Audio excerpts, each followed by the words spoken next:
Herkese merhaba, ben Muhammed Musab Öztürk. Bugün sizlere yıldız izi oluşturmayı ve düzenlemesini göstereceğim. Yıldız izleri oluşturmak için öncelikle fotoğraflarımızı çekerken aynı yerde, aynı ayarları kullanarak pek çok fotoğraf çekmemiz gerekiyor. Bunları Darktable'da açtım şu anda. 100 fotoğraf var burada. Hepsi RAW çekilmiş fotoğraflar. Ve ilk olarak Darktable'ın HDR oluşturma tekniğiyle bir deneme yapacağım. Şimdi fotoğrafları birleştirmesini bekliyorum. HDR yapmayı daha önceki derslerde anlatmıştım. Oradan bakabilirsiniz. Linki yukarıda bırakacağım. Şimdi bir DNG formatında fotoğraf oluşturdu. Bu fotoğraf üzerinde düzenleme yapacağım. Buraya hızlı geçeceğim. Çünkü Darktable'da oluşturduğumuz bu yıldız izi fotoğrafı çok iyi sonuç vermiyor açıkçası. Bunun yerine ücretsiz Sequator isimli bir program deneyeceğim. O programın indirme linkini de açıklama kısmına bırakacağım. Oradan indirebilirsiniz. Farklı önerileriniz varsa yorumlarda bahsederseniz yıldız izi oluşturma konusunda o programları da hem ben öğrenmiş olurum hem de diğer takipçiler öğrenmiş olurlar. Denemiş oluruz. Hangisi daha iyi, hangisi daha kötü diye.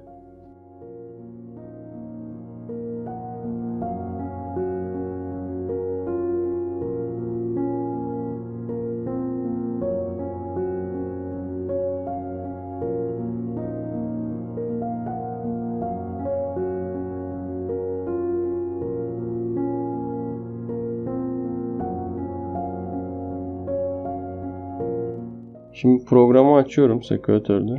Burada yapmamız gereken ilk iş fotoğrafları programa yüklemek. Programın güzel bir yanı RAW fotoğrafları işleyebiliyor olması. Başkaca programlar sadece JPEG fotoğrafları işleyebiliyorlar. Fotoğrafları yükledikten sonra bir base image seçmemiz gerekiyor. Onu seçtikten sonra da fotoğrafı kaydedeceğimiz yeri ve ismini belirlememiz gerekiyor. Burada fotoğrafı TIFF dosyası olarak veya JPEG dosyası olarak kaydedebiliriz. TIFF dosyası daha çok veri barındırdığı için ben bunu tercih ediyorum. İşlerken daha kolaylık sağlayacaktır. Burada aşağıdaki özellikleri kullanabilirsiniz. Burada otomatik parlaklık özelliği var. Onu açıyorum. HDR özelliği var. Onu açıyorum. Işık kirliliğini azaltma özelliğini açtığınızda fotoğrafı çok fazla bozuyor. Birkaç deneme yaptım. Sürekli fotoğrafı bozdu. Onun verimli çalıştığını sanmıyorum. Yıldız izlerini parlaklığını arttırma özelliği var. Onu açıyorum.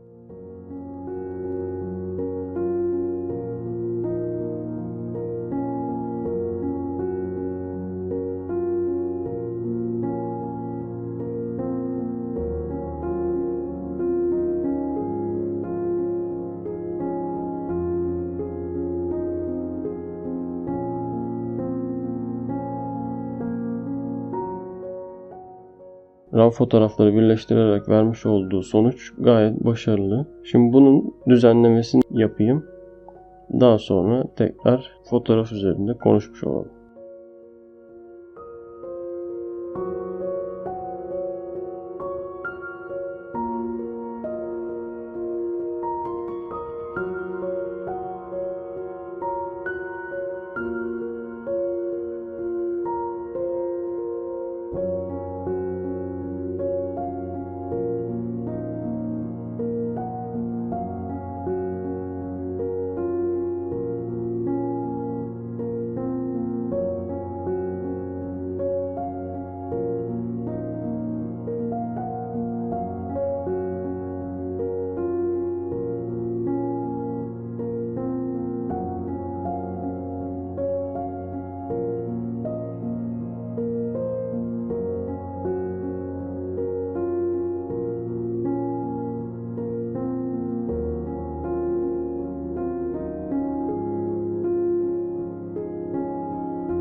Görmüş olduğunuz gibi sağdaki fotoğraf Sequator ile hazırladığım fotoğraf. Soldaki fotoğrafta Darktable'ın HDR yapma özelliğiyle hazırladığım fotoğraf. Sequator'ın yıldız izleri oluşturmada çok daha başarılı olduğunu görüyoruz burada. Ancak şöyle bir durum var. Sequator'da da 100 tane fotoğraf birleştirmemize rağmen almak istediğimiz pürüzsüz görüntü maalesef oluşmadı. Beyaz noktalar şeklinde tanecik bozmalar var. Bunun neden kaynaklandığını açıkçası bilmiyorum. Çünkü 100 fotoğraf birleştiriyoruz. Pikseller kaydıkça fotoğrafın daha kaliteli olması gerekiyor ama Sequator'da bu gerçekleşmedi. Farklı bir program öneriniz varsa bunu da deneyelim. Daha kaliteli sonuçlar veren programlar varsa onları kullanalım. Bugünlük anlatacaklarım bu kadar. Daha sonraki derslerde görüşmek üzere. Hoşça kalın.